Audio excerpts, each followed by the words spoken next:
No te muevas. A ver, ahora tienes que ir un poquito a tu derecha. Vale. Ahora ve a la izquierda. Ahí. Ahora haz un poquito de semicírculo. Ahí. Vale. Perfecto. Es que hemos tenido la visita de los Myoji a Venus Seimei y nos ha recomendado cómo es que la gente de la izakaya tiene que entrar para que haya buenas energías y buena suerte. Así que ahora ya puedes pasar. Pero si hay algo que le da buena suerte a la izakaya es el que suene la música.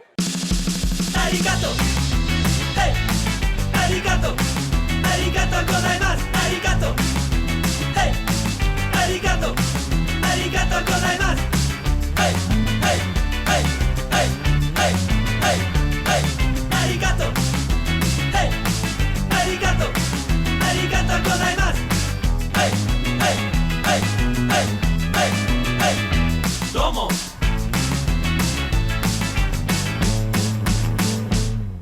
Hola gente, aquí Kitsune, vuestra anfitriona de la izakaya, hoy con un programa dedicado a un personaje muy famoso y muy especial, porque este señor no es que se hiciera famoso después de morirse, sino que fue famoso ya en vida, y me estoy refiriendo a Abe no Seimei, el mejor onmyoji de la época Heian. Pero vamos por orden porque me supongo que mucha gente de la izakaya yo les digo un onmyoji y se quedan como estaban. Tranquilidad, hoy os voy a explicar todo muy bien y muy detalladamente. A ver, un onmyoji es una persona que practica el onmyo-do. Vale, os habéis quedado como estabais. ¿Qué es el onmyo-do? Pues es la reinterpretación japonesa de dos teorías chinas, la del yin y el yang, en japonés onmyo, y la teoría taoísta de los 5 elementos o Wu-Xing. La primera establecía que el origen del universo estaba en dos fuerzas contrapuestas, que me supongo que todo el mundo aquí conoce el rollo este del yin y el yang. Energía masculina, energía femenina, energía negativa, energía positiva. Y la segunda, que en japonés se llama también Gogyo Shiso, establecía que existen 5 elementos: fuego, tierra, metal, agua y madera, que se combinan y se afectan de una manera muy concreta, de tal forma que si se rompe el equilibrio que forman, se provoca una reacción en cadena que puede afectar a múltiples cosas: la salud, los temas que te rodean, cosas de negocios.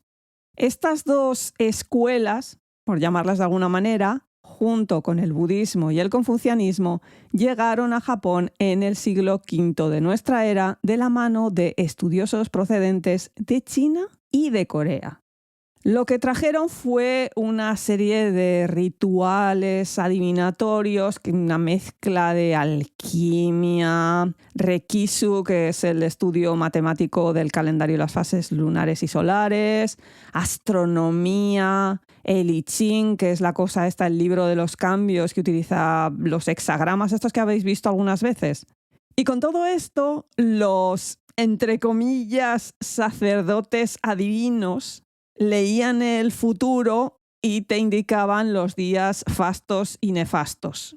Es decir, los días que ibas a tener buena suerte y los días que ibas a tener muy mala suerte y que ni se te ocurriera hacer nada porque te iba a salir mal. Otra cosa que también podían hacer era encontrar el desequilibrio en tu energía interna, el famosísimo chi o ki, que te estaba provocando una enfermedad o que te salieran mal las cosas. Sobra decir que la gente enseguida se apuntó al carro de estos temas. En un primer momento, esta gente eran unos que iban por ahí y te iban adivinando las cosas y te iban dando consejos de qué es lo que tenías que hacer y no hacer, pero a partir del siglo VII de nuestra era, la cosa se institucionalizó con la adopción por parte de la corte imperial del sistema chino que seguía la doctrina de Confucio, y que en el caso japonés se denominó Ritsuyo. Al igual que en China, pero con una serie de temas un poquito más japoneses, la sociedad se estructuraba conforme a unos valores, códigos y costumbres hiperregulados. Todas las cosas iban a depender de esas energías del yin y el yang, de esos días fastos y nefastos. Y dentro de esa regulación estuvo la creación dentro de la corte imperial de la oficina de adivinación. Esta a su vez se dividía en 3 ramas. La primera, Onmyo-do, de la que ya os he hablado y a cuyo cargo estaban los Onmyoji. Literalmente personas que practican el yin y el yang.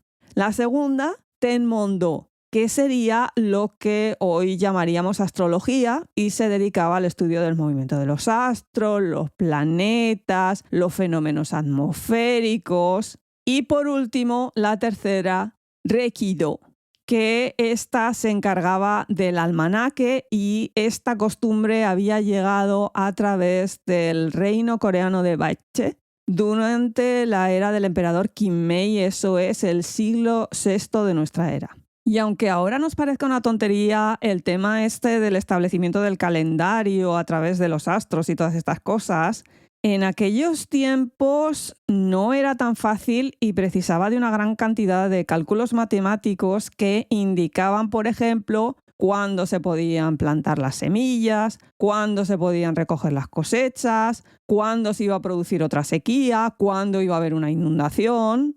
De esto hemos visto un montón de ejemplos en diferentes dramas, da igual el país asiático, porque es que todos ellos eran principalmente sociedades agrícolas. Pero a medida que la cosa iba integrándose dentro de la sociedad japonesa e iba perdiendo algunas de las características chinas, la práctica del Onmyo-do adquirió una mayor importancia con respecto a las otras dos y empezó a utilizarse fuera del palacio. Es en ese momento en el que comenzó a mezclarse con algunos rituales procedentes del Shinto, que es la religión autóctona de Japón, y se le da especial importancia a una cosa que en japonés se llama kata tagae, que establece la teoría de que existen direcciones que dan buena suerte o mala suerte asociadas con los dioses que rigen esos movimientos. Sí, lo sé, suena rarísimo, es bastante complicado de explicar, tan complicado que necesitabas un onmyoji para que te dijera exactamente por dónde tenías que tirar ese día. Y otro concepto que aparece en este momento y es exclusivamente japonés es el monoimi, que eso consiste en que no sales de casa y ayunas para evitar ese día que te va a traer mala suerte. Ya os digo que vivir con este sistema no era sencillo. Para terminarlo de arreglar y liarnos aún más, durante el siglo VIII de nuestra era llegaron a Japón una serie de ramas súper esotéricas del budismo que consisten en la recitación de mantras y prácticas ascéticas de protección que también se incorporaron a las técnicas del Onmyo-do. Ganas de complicarse la vida a esta gente. Así que imaginaos el numerito cada vez que tenías que salir de casa, tener que consultar a uno que te dijera para dónde tenías que tirar, cómo iba a ser la cosa, si ese día podías salir de casa o no. Con lo cual, la figura del onmyoji empezó a ser muy importante y durante el siglo X de nuestra era es cuando aparecen las 3 grandes figuras del Onmyo-do. Los pioneros, que fueron padre e hijo, Kamo no Tadayuki y Kamo no Yasunori, y su alumno posterior, Abe no Seimei. La gran innovación que hicieron estos 3 personajes fue que incorporaron los 3 saberes que os he mencionado antes, el Onmyo-do, Tenmon-do y Reiki-do, bajo el nombre de Onmyo-do. Esto les permitió monopolizar el negocio, tanto a los descendientes del clan Kamo como a los descendientes del clan Abe. Es decir, que ellos popularizaron no solamente la práctica esta de para dónde vas, para dónde tiras, sino también el almanaque, la adivinación astrológica, todo eso, pero para el pueblo, no solo para la corte imperial. Es decir, que en un primer momento esto era un tema privado de la corte, una serie de regulaciones destinadas a que la energía de la nación fuera bien, Para eso el tema ministerial con la oficina de adivinación. Pero luego, cuando la gente empezó a practicar este tipo de temas, se necesitaba gente a pie de calle. Y para eso llegaron estos dos clanes súper espabilados que vieron que había negocio. Vamos ahora con el súper espabilado de los tres, Aben Oseimei. A pesar de lo que leáis por ahí comparándolo con el mago Merlín, este hombre se tiene constancia documental de que existió y de que fue una persona de carne y hueso. Supuestamente nació en el año 921 de nuestra era y hay constancia documental de su muerte el 31 de octubre del año 1005. El texto dice que tenía 85 años. Esto lo digo porque en algunos relatos y leyendas se dice que, que vivió 1000 años, que casi que alcanzó la inmortalidad. No es así, simplemente que vivió un montón de años, no cayó enfermo nunca y eso ya para la época era fundamental. Eso era magia.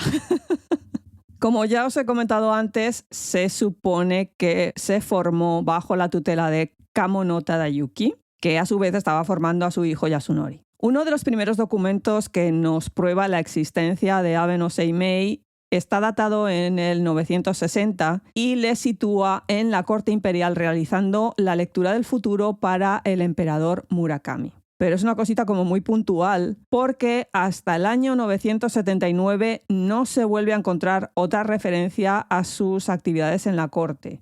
En este otro documento se le menciona durante un ritual en el que Seimei, ya con 39 años, exorcizó a un Tengu, que esto es un espíritu de las montañas, que supuestamente estaba causando problemas en el monte Nachisan. A lo que parece, solucionó el problema y el emperador Kazan comenzó a encargarle diferentes rituales. A partir de ese momento, el negocio le va súper bien y le permitió ganarse la confianza del siguiente emperador, que se llamaba Ichiyo, y de su consejero Fujiwara no Michinaga. Aquí puntualizo una cosa. Era mejor que le cayeras bien al consejero que al emperador. Creo que ya comenté un poquito el rollo de las dinámicas de los clanes dentro de la corte imperial en el periodo Heian cuando hablé de la escritora Seison Agon. Os recomiendo que os escuchéis el programa. En el caso de Aben Oseimei, una vez que le cayó bien al consejero, se sucedieron una serie de nombramientos para diferentes puestos dentro del complejísimo sistema imperial. Y el culmen fue su nombramiento como Tsuchimikado, que eso le garantizó el monopolio de los rituales y la fundación de escuelas para la formación de Onmyoji. Esto no solamente para él, sino para sus descendientes. Tras su muerte, el emperador construyó un templo en el año 1007 en la zona donde había estado su casa, pero dicho edificio fue destruido por un incendio en el siglo XV. Lo que vemos hoy en día se levantó muchísimo más tarde y fue renovado en el año 2005, que además le añadieron un montón de pentagramas, es decir, la estrella esta de 5 puntas, que en Occidente eso es el símbolo del diablo, pero en Japón esto está relacionado con los 5 elementos y es el símbolo del clan de Aben Oseimei. Esto en japonés se llama Go-Bosei o también Seiman, el símbolo de Sei. Y aquí quedaría la historia de este Onmyoji si no fuera porque a partir de su muerte se montan una cantidad de leyendas que no os podéis hacer una idea. A ver, que es que ya era famoso en vida, pero después de muerto es que se fueron de la olla. Es muy difícil recopilar aquí todas las hazañas y los expedientes X que tuvo este hombre. Más luego todas las obras que ha inspirado a cuenta de esas leyendas. Por lo pronto, la relacionada con su origen, que es fascinante, yo soy muy fan, porque ya en su época se decía que él era hijo de una kitsune y que por eso tenía los poderes mágicos que tenía. Para la gente que no sepa qué tipo de poderes mágicos tiene un kitsune o zorro japonés, os recomiendo, yo ya me he perdido la cuenta de cuántos programas les he dedicado a ellos. Hay uno en concreto que es zorros japoneses, punto. pero yo recomiendo todos.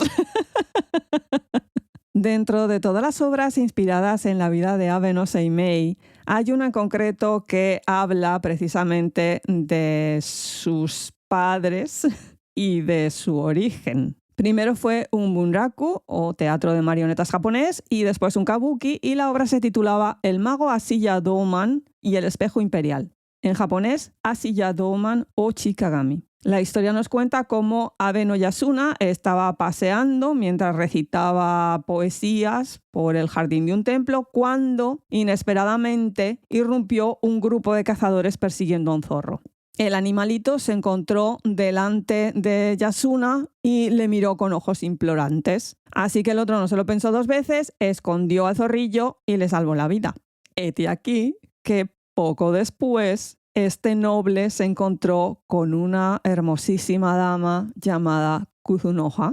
El nombre significa hoja de kuzu, que es una planta medicinal en Asia. La cuestión es que estos dos se enamoran, se van a vivir juntos y al poco tiempo tienen un hijo al que llaman Dojimaru, que luego sería Abe no Seimei. Lamentablemente, la felicidad iba a durar muy poco en casa de los Abe porque, por diferentes motivos, depende de versiones, se descubre la verdadera naturaleza de la nueva esposa del noble. Y es que ella es un zorro, el kitsune que había salvado. Y cuando desenmascaras un zorro japonés, lo que pasa es que recuperan su verdadera forma y tienen que huir. Y eso es lo que pasó con la pobre Kuzunoha, que desesperada y sin poder dejar de llorar, tuvo que abandonar al marido y al hijo y volverse al bosque de donde procedía. Esto en la obra es súper bonito porque ella, que ya está empezando a transformarse en zorro y lleva al niño en la espalda, escribe con la boca un poema en una de las puertas corredizas que ya sabéis que tienen papel, soji. Y dice lo siguiente: Koisuku wa Tazunekite miyo, Izuminaru, Shinoda no mori, Urami Kuzunoha.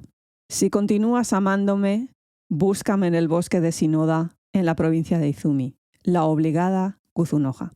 Que precisamente en el verdadero bosque de Shinoda hay un montón de kuzu. Y aún encima, ese tipo de hoja se supone que es la que se ponen los kitsune y los tanuki, que esos son los mapaches japoneses, en la cabeza para poder transformarse. O sea, ahí estaban jugando con todo el tema del zorro, el nombre, las transformaciones. Y claro, con semejante progenitora, ¿cómo te va a salir el niño? Abe no Seimei no solamente se dedicaba a investigar fenómenos extraños, en plan Expediente X, sino que también realizaba exorcismos, te daba una serie de amuletos para evitar los malos espíritus y también se dedicaba al tema de la geomancia, que de eso hemos hablado muchísimas veces al referirnos a China, al referirnos a Corea y por supuesto también existía en Japón.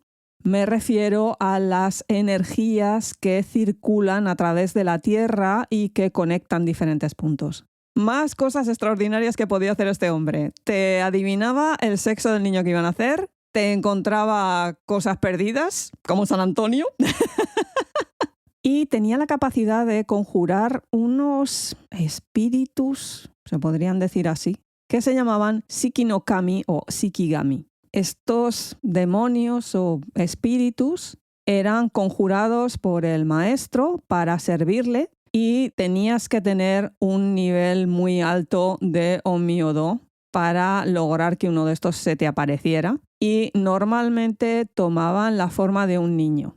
Se comenta que Abe no Seimei tenía varios de estos, no solo uno, y que era capaz de derrotar a los Shikigami de sus contrincantes. Porque se supone que los utilizabas principalmente para espiar a otra gente. A ver, normalmente son invisibles porque tienes que ser muy experto para conjurarlos y que aún encima tengan una forma física. Otras veces lo que se prefería era transformarlos en una especie de muñequitos estilo origami, que esto lo podéis ver en una serie de anime que se llama Mononoke, que van a estrenar dentro de poco la segunda parte, y que yo os recomiendo encarecidamente. El problemón que tenías al convocar un Shikigami de estos es que podían llegar a tomar conciencia de sí mismos, independizarse y empezar a hacer barbaridades por ahí. Por lo tanto, no te convenía mucho eso. Luego ya, si eras el colmo de los colmos de los Onmyoji, podías convocar a otro espíritu que se decía Shikyoji, que lo que hacían era repeler a los demonios que causaban las enfermedades y los desastres naturales. Como todo héroe y figura legendaria que se precie, Abe no Seimei también tuvo su rival, su enemigo jurado. Que además hace un momentito he citado así su nombre un poco de pasada. Me refiero a Asiya Doman, también conocido como Doma Hoshi. De este sí que tenemos muy poquita información, por no decir ninguna. No se sabe cuándo nació, cuándo murió, de dónde vino, a dónde fue. Solo sabemos que era el enemigo de Abe no Seimei. No tanto porque fuera maligno, sino porque le quería quitar el puesto. Lo que pasa que ya se le ha quedado con la cosa esta de el malvado Doman. Se dice que, al igual que Abe no Seimei era el protegido de Fujiwara no Michinaga, en el caso de Doman era el protegido de Fujiwara no Akimitsu, facción del clan Fujiwara que estaba enfrentado al otro. ¿Veis por dónde va la cosa? Pero vamos, que Doman no necesitaba esta excusa para enfrentarse al otro, que estaban muy picados. Y al igual que Seimei tiene el Seiman, la estrella esta de 5 puntas, Doman tiene su propio símbolo que se llama Doman. A veces los podéis encontrar juntos porque la gente dice, bueno, pues si no me protege uno, me protegerá el otro. Y además es que parece ser que el poder que tenía Doman residía principalmente en una cosa que se dice Jujutsu, que esos son un tipo de conjuros escritos. Los habéis visto 1000 millones de veces en dramas, en anime, en manga, en videojuegos, en todas partes. Si os habéis escuchado el programa que le dediqué a las buceadoras japonesas, o AMA, y si no lo habéis escuchado, id ahora mismo a escucharlo. Estas señoras, precisamente en el tenugui, que es la toallita o la cinta que se ponen en la frente, por dentro llevan bordado precisamente el Seiman Doman, para que las proteja y no terminen en el palacio del dios dragón del mar, o para no encontrarse con una criatura chunguísima, una especie de doble que se te aparece ahí en el fondo del mar, se te acerca, te ofrece un abalone y si tú lo aceptas, entonces te sustituye. Lo que sale del agua no eres tú. Una de las historias más famosas acerca de la rivalidad entre Doman y Abe no Seimei nos cuenta cómo se retaron a adivinar qué había dentro de una caja. Como todo el mundo sabemos que Doman era maligno, lo había preparado todo para que en la caja hubiera 15 naranjas. Y eso ya lo sabía previamente. Así que cuando les plantaron la caja delante, Doman dijo, ahí hay 15 naranjas. Todo seguro, todo chulo él. Pero Abe no Seimei, que se la veía venir, utilizó sus poderes mágicos para transformar las naranjas en ratas. De hacerla bien, ¿no? Cuando le preguntaron a él, dijo, hay 15 ratas. Y efectivamente, cuando abrieron la caja, eso es lo que había. No quiero ni imaginar la cara de Doman en ese momento. A la definitiva, por mucho que se esforzara, al final el famosísimo fue Abe no Seimei.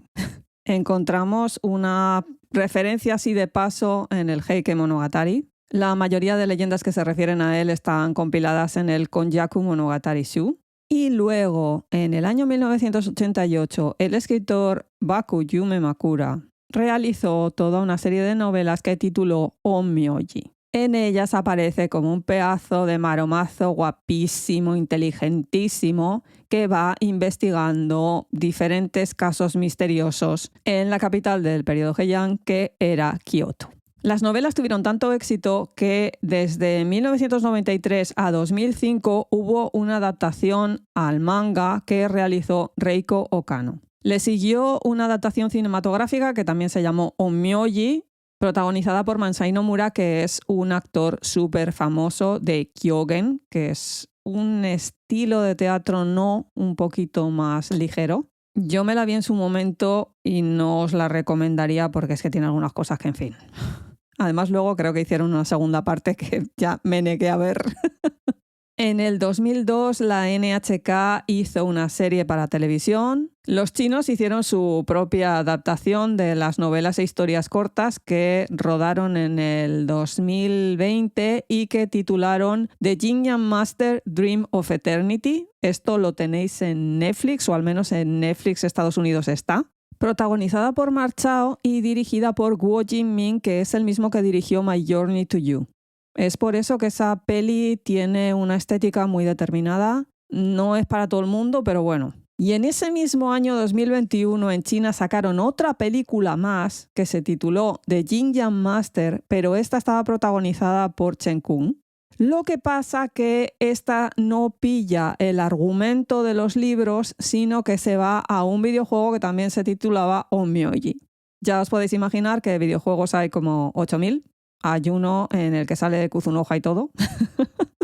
Y lo último de lo último en anime es una adaptación que estrenó Netflix en el 2023 que también se llama Onmyoji. Al menos está en Netflix Estados Unidos, no lo sé en España. Supongo que sí. La verdad que es una versión muy cuidada, estéticamente es muy bonita, muy en la línea de la primera película que os he comentado de Mansai Nomura. Lo que pasa que esta vez bien hecho. Para la gente que se deje caer por Kioto en septiembre porque mira, me apetece irme a Japón, que sepáis que los días 22 y 23 de septiembre se lleva a cabo el festival de Seimei en el santuario Seimei Jinja. Pero vamos, que el santuario se puede visitar cualquier otro día, que no pasa nada. Os compráis los omamori pertinentes con el Seiman, os marcáis un deseo en algún ema que seguro que habrá por allí para quedar lo suficientemente bien protegidos. Si con esto último que acabo de decir no sabéis a qué me estoy refiriendo, os aconsejo que visitéis nuestra página web, que es izakayapodcast.com, y allí podréis buscar el programa dedicado a los amuletos japoneses. Pero si ya lo estáis, entonces corazoncitos, estrellitas, pulgares hacia arriba, comentarios tanto en las plataformas de podcast como en nuestras redes sociales, que podréis encontrar perfectísimamente en nuestra página web. Y para el sector que no quiere saber nada ni de redes sociales ni de tecnologías, tenemos un email: laizakayapodcast@gmail.com. Y sin mucho más que añadir, cuidaos mucho, gente. ¡Yane!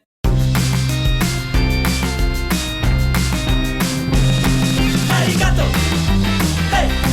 Arigato. Arigato gozaimasu. Arigato. Hey. Arigato. Arigato gozaimasu. Hey. Hey. Hey. Hey.